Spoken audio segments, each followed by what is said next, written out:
기도하겠습니다. 하나님 아버지, 이 시간 오후 예배로 주님께 영광 돌리기를 원합니다. 말씀을 상고할 때 말씀에 깨달아지게 하시고 그 말씀이 아멘 되게 하시고 할렐루야로 하나님께만 영광 돌리며 마땅히 찬양함을 깨닫게 도와주시옵소서. 감사하고 예수님의 이름으로 기도하옵나이다. 아멘. 자, 오늘은 지난주에 이어서 요한복음 16장 하겠습니다. 요한복음 16장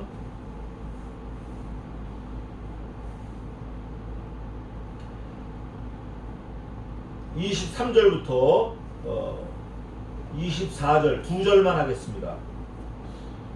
요한복음 16장 23절 24절입니다. 그 날에는 너희가 아무것도 내게 묻지 아니하리라. 내가 진실로 진실로 너희에게 이르노니 너희가 무엇이든지 아버지께 구하는 것을 내 이름으로 주시리라. 지금까지는 너희가 내 이름으로 아무것도 구하지 아니하였으나 구하라. 그리하면 받으리니 너희 기쁨이 충만하리라. 아멘. 그 날에 또 지금까지 이런 시제가 있어요. 그런데 그 날에는 어떤 날인가? 여러 의미가 있어요. The day, 성경에서 말하는 그 날은 지금은 예수님이 살아계실 때이기 때문에 제자들 입장에서는 그 날은 주님이 죽으시는 날이 그 날이고 주님이 부활하시는 날이 그 날이고 주님이 승천하시는 날이 그 날이에요. 그런데 우리 입장에서는 지금 계시록 시대를 사는 우리 입장에서는 그 날은 주님이 다시 오시는 그 날. 두 번째는 내가 죽는 날이 그 날이에요. 그 날에는 내가 죽었다 구할 게 없죠. 어떻게 구하겠어요? 그러나 죽기 전에는 구해야 돼요. 마땅히 구해야 돼요. 그런데 그 날 주님이 재림하시는 그 날에는 서로 얘기 안 해도 다 아는 거예요. 오히려 이게 그거였군요. 이게 그렇군요. 아이고 그렇군요. 어그리먼트만 나오는 거예요. 근데 지금은 제자들에게 예수님이 비사로 말씀하시고 떠나시기 직전에 유언적인 말씀을 하시는 거예요. 그럴 때 제자들이 멍청하게 듣는 게 아니라 사실은 성신 하나님께서 또 예수님이 가르쳐준 지혜가 이 제자들에게 자꾸 깨닫게 해주는 거예요. 전에는 잘 못 깨달았는데 지금은 깨닫는 거예요. 그걸 예수님께서 또 톡 건드려 주시는데 어떻게 건드려 주시냐? 너희가 지금까지는 무엇을 구하더라도 내 이름으로 구하지 않았는데 이제는 아버지 하나님께 구하는 대상을 분명히 설명해 주셨어요. 아버지 하나님께, 하늘에 계신 내 아버지께 어떻게 하라? 구하라. 어떤 걸로 인해서 무슨 근거로 구하라? 내 이름으로 구하라. 예수 그리스도의 이름으로 구하라. 이거를 명령 아닌 지도 같은 걸 주신 거예요. 말하자면 뭐냐면 이거예요. 큰 금고가 있는데 금고에 돈이 하여간 수억 조가 있어요. 수억 조. 그런데 금고에 다이얼이 있는 거예요. 다이얼. 락이 돼 있어요. 자물통이 있다고요. 이 자물통을 열 수 있는 비밀번호가 몇 개 있는데 누가 이 금고의 주인이 떠나면서 제자들에게 자기 집에 있는 사람들에게 필요할 때는 요 번호를 맞춰가지고 금고문을 열고 끈에다 써라 하고 지금 가시는 것과 똑같은 장면이에요. 그 전까지는 이 제자들이 사실 동서남북을 몰랐어요. 하나님이 누군지 예수님이 누군지 자세히 몰랐어요. 근데 이제는 이거는 금고고 금고는 자물통이 있고 자물통에는 비밀번호가 있는데 그 비밀번호를 맞추면 열 수 있고 열리면 내가 금고 안에 있는 거를 마음대로 내 것처럼 쓸 수 있구나. 이 금고 있다고 해서 내 게 아니라는 거예요. 또 금고 다이얼이 있다고 해서 내 게 아니라는 거예요. 번호를 알고 열어서 쓰라는 거예요. 예수님이 떠나시기 직전에 십자가 달려 돌아가시기 직전에 이거를 말씀해 주셨어요. 근데 금고로 표현해서 죄송하지만 사실은 이 사람들이 나머지 whole lifetime, 나머지 여생을 살기 위한 방법, 툴, 어떤 삶의 목적과 내용을 말씀하신 거예요. 그럼 목적과 내용이 뭐냐? 예수님이 보여주신 게 삶의 목적과 내용이다. 그게 뭐냐? 하나님을 영화롭게 하고 사람들에게 복음을 전하라, 그거예요. 네 자신을 위해서 아이고 하나님 여기 지금 통장에 마이너스 통장에 돈이 모자라는데 이거 좀 채워주세요. 이런 거 구하는 게 아니고 하나님의 뜻, 그 나라와 그 의를 구하라. 나머지는 너희가 구하지 않아도 될 허접한 것들이야. 이거는 그냥 주실 거야 하나님께서. 그러면 그 말을 듣는 사람이 그러는 거예요. 아니 그걸 어떻게 보증을 합니까? 어떻게 믿습니까? 예수님이 그 마음을 벌써 읽으시고 공중에 나는 새를 봐라, 들에 피긴 백합화를 봐라. 새들이 길쌈도 하지 않고 씨도 뿌리지 않는데 날아다니고 먹고 새끼치고 잘 낳고, 이 백합화도 누가 거름도 주지도 않고 농약도 안 치는데 꽃을 피워서 영화를 누리는데 솔로몬이 누린 영화도 이 백합화만큼 못해. 예수님이 솔루션을 싹 다 밝혀주신 거예요. 싹 다. 그러니까 그의 나라와 의를 먼저 구하는 게 중요하지. 나머지는 뭐 구해도 되고 있으면 좋고 없어도 되고 하나님 다 책임져 주신다는 거예요. 이거를 믿는 믿음을 가지는 게 중요해요. 제자들에게 먼저 그거를 가르쳐 주신 거예요. 그 노하우를 주신 거예요. 우리는 그 제자들보다 더 분명한 말씀을 가지고 있어요. 제자들도 물론 중요하고 크고 위대한 사람들이지만 사실은 우리가 더 좋은 조건에 있는 거예요. 우리가 어제도 제가 헬리콥터를 고치면서 가만히 생각해 봤어요. 옛날 사람들이 헬리콥터를 타고 다니는 걸 상상이나 했을까? 제가 모잠비크 가보니까 그 마푸토에 있는 그 강이 이렇게 돼 있는데 이쪽 강에서 저쪽 강 많이 보여요. 근데 거기를 건너가려고 그러면 4시간을 차를 타고 와야 돼. 근데 배가 없으니까 건너가기도 힘들어. 배가 있어도 너무 물살이 세고 이래가지고 가기도 힘들어. 배도 없을 뿐더러.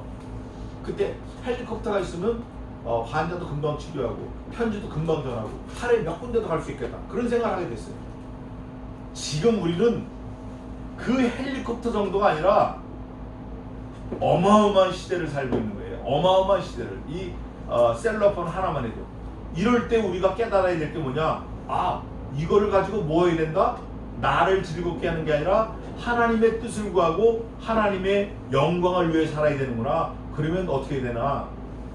그리스도의 이름으로 무엇이든지 구할 때 everything이 아니라 그 everything은 무엇이든지는 하나님의 마음에 딱 맞는 everything이에요. 하나님의 마음에 맞는 거. 그게 사람이 제일 되는 목적이에요. 그래서 하나님이 우리에게 원하시는 건 뭐냐? 예수님이 평소에 제자들에게 다 말씀하셨어요. 얘들아, 다른 마을로 가자. 내가 거기 가서도 전도하리니 내가 이를 위하여 왔느니라. 예수님의 일생은 전도하러 오신 거예요.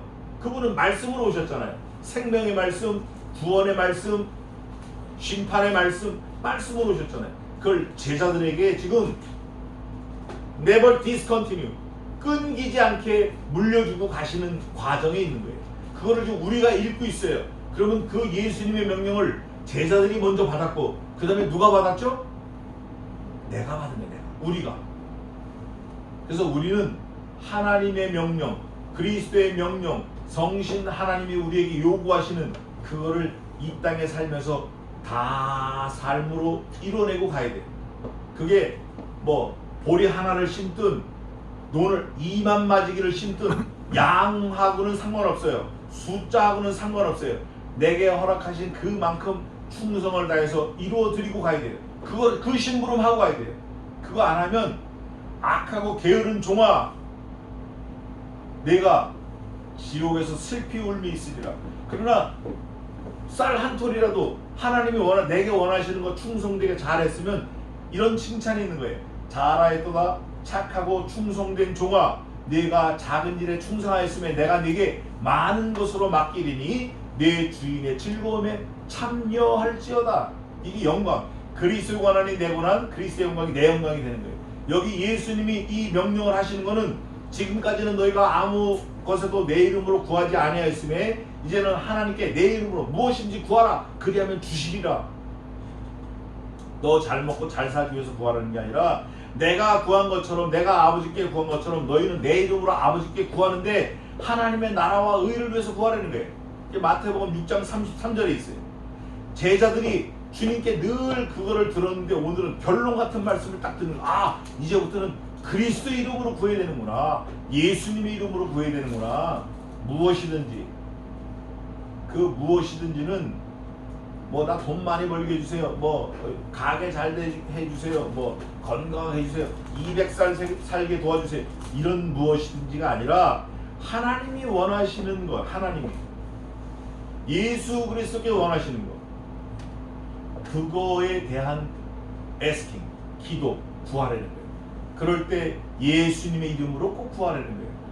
막 기도할 때, 아, 이거 알죠? 이거 주시고 저거 주시고 막 해쳐버리지 말고 진실하게, 성실하게 하나님께 감사함으로, 간절함으로 구하라는 거예요. 그게 누가복음 18장에 되는데, 기도하는 방법이 그렇게 구하라는 거예요. 그리하면 하나님께서 후히 주시고 꾸짖지 아니하셔요. 그게 뭐냐면 지혜를 주시는 거예요. 지혜를 받아야 또 구할 수 있고, 또 구하면 또 지혜를 받고, 지혜를 받아서 또 구하고. 이게 오늘 별거 아닌 것 같지만 제자들에게도 또 우리들에게도 내게도 주시는 명령과 같은 말씀이에요. 너희가 이제까지는 내 이름으로 아무것도 구하지 아니하였으나 이제부터는 무엇이든지 내 이름으로 구하라. 그리하면 하나님께서, 하늘에 계신 내 아버지께서 주시리라. 이걸 믿어야 돼요. 하나님을 높이시며 하나님을 위하는 기도가 우리에게 있어야 돼요. 그러면서 결과가 나오는데, 구하라, ask, 구하라. 그리하면 and then you must be received. 너 반드시 받는데, 그게 뭐냐면 joyfulness, joyful, 기쁨이 아주 joyful, 충만하다는 거예요. 무슨 기쁨이 충만해요? 예수님과 같은 기쁨이 충만해요. 마치 탕자가 돌아왔을 때 그 아버지의 기쁨이 충만한 것처럼, 예수님의 기쁨이 충만한 것처럼, 하나님 아버지께서 기쁨이 충만하신 것처럼 너희도 same thing to me, 나와 같은 기쁨이 충만할 거다. 구하라. 하나님의 그 뜻에 맞는 거를 내 이름으로 구하라. 그리하면 너희도 기쁨이 충만할 거야. 사실 누가 한 사람 전도하려고 애를 무척 씁니다. 근데 그 사람이 미꾸라지보다 한 5,000배는 더 뺀질거려요. 돈도 많이 들어가고 시간도 많이 들어가고. 그런데 내게 돌아오는 거는 화만 돌아오고 원망만 돌아오고 불평만 돌아와요. 그래도 네 할 일은 다 했다, 나머지는 내 몫이다, 성신 하나님께서 위로를 해주시는 거예요. 근데 그 사람이 진짜 돌아왔다, 어느 날 그 사람이 목사가 됐다, 이러면 뭐 그 기쁨이 하늘을 찌를 수밖에 없는 거죠. 충만한 거죠. 우리는 그런 기쁨을 늘 염두에 두고 살아야 돼요. 그게 대상이 아들일 수도 있고 이웃일 수도 있고 우리 집안은 손님일 수도 있고 스쳐 지나가는 사람일 수도 있어요. 그 한마디에 하나님께서 어떻게 역사하실지 몰라요. 어떤 사람은 그래요. 이런 사람 많아요. 저는 이제 처음 만나는 사람도 예수님 믿으세요, 안 믿으면 지옥, 믿으면 천국. 그러면 옆에 있던 사람이 그래요. 그것도 가까운 사람이, 초면에만 처음 만난 사람한테 그렇게 부담을 주고 뭐 어쩌다 따다다다다다 그래요. 아니, 처음 만난 것처럼 오늘이 저 사람이나 나의 인생의 마지막일 수 있고 언제 다시 만나겠냐고. 하나님이 붙여주셨다라고 딱 감동이 올 때 그때 쏟아붓고 나머지는 그분께 맡기고 가는 거지 뭐. 저는 그런 주의예요. 우리의 삶이 순간이고 찰나고 깐부기가 하늘을 올라가는 것 같고 불티가 하늘을 나는 것 같아. 번쩍하고 없어진 게 우리 인생이에요. 우리 연수가 70여 강건하면 80일지라도 그 중에 자랑은 수고와 슬픔뿐이 없다 그래. 건질 게 없는 거예요. 우리는 때를 얻든지 못 얻든지 하나님의 말씀을 증거하고 전파하는 예수님과 같은 제자들과 같은 그런 소명의식을 갖는 지혜자들로 사시기를 주님의 이름으로 축원합니다. 아멘. 기도하겠습니다.